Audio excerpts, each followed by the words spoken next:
Peace, peace, y'all. Welcome back to day 20 of Apocalyptic Creativity, exclusively on inflictmusic.com. Yeah, y'all. I've been going through the revelation, the unveiling of Jesus the Christ. And now we're coming to the end of the book, my friends. We're in chapter 20. After this, we got 2 more days. We're going to finish it up. We're going to finish strong no matter what, my friends. Because that's what this vision is ultimately about, y'all. Alright? We get into a point in the book, especially this chapter 20. It's very strange, alright, y'all? I ain't going to lie. It's difficult. It's perplexing. I honestly read it, and even with some historical background and doing some research, man, it's difficult. But I'm trying to just give y'all little intros, little bite-sized, intros to this book. And to remember that this book, if we take it back to the beginning as we get to the end, the next 2 chapters are really where it's at. But when we get to the perplexing parts, like chapter 20, I just want to remind us to look back and to remember that this is a vision of Jesus the Christ. And his disciple John is taking us through this vision, this ecstatic vision. And he's trying to help us to see a bigger picture of Jesus.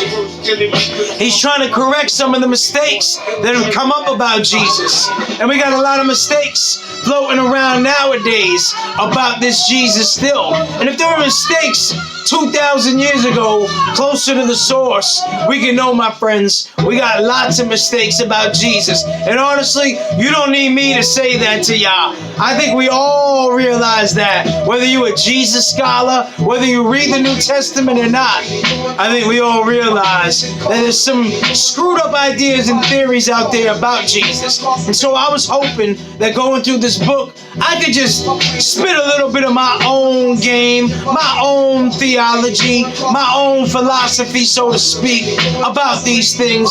Throw my hat into the mix and just give y'all a little idea of what Inflict's about while promoting some of the music here on inflictmusic.com. You know what I'm saying? So just remember, my friends, when you get perplexed, just look back and remember this is a vision about the King of Kings and the Lord of Lords, the one who loves better than anybody has ever loved throughout history. And so let mercy, let grace, let peace, let goodness, meekness, and generosity be your guide when you come to difficult things in your lives. Alright? This ain't just about the Bible. This ain't just about this text, the Revelation, the Apocalypse. This ain't just about creativity. But this is about everything, essentially. That's what I'm trying to help us see. So when we face difficult issues like death, alright, that's what this text is dealing with. What happens in the afterlife, so to speak. I'm not very fond of that term because it kind of takes us out of the here and now, out of the present moment. And I'm trying to keep us here.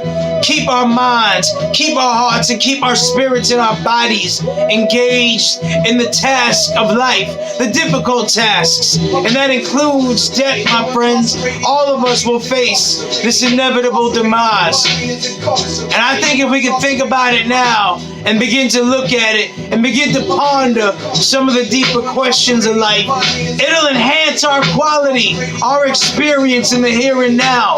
Alright, friends? Because what I've been doing just ain't for Christians. It ain't just for Jews. It ain't just for Muslims. It ain't just for atheists. It ain't just for those who ask these deeper questions and try to come to a higher perspective. But this is for the everyday person, alright? Because that's who I am ultimately. Alright? I'm a daddy. Alright? I'm a husband.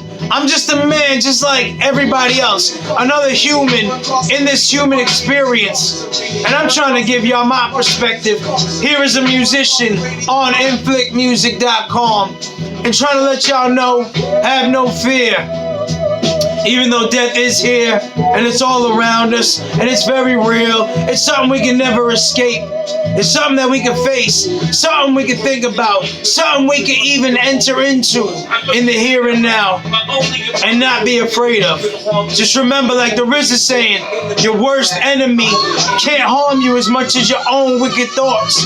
He's actually quoting the Buddha. That's what we're all doing, right, friends? So I hope I give y'all some language to think about these things. Peace.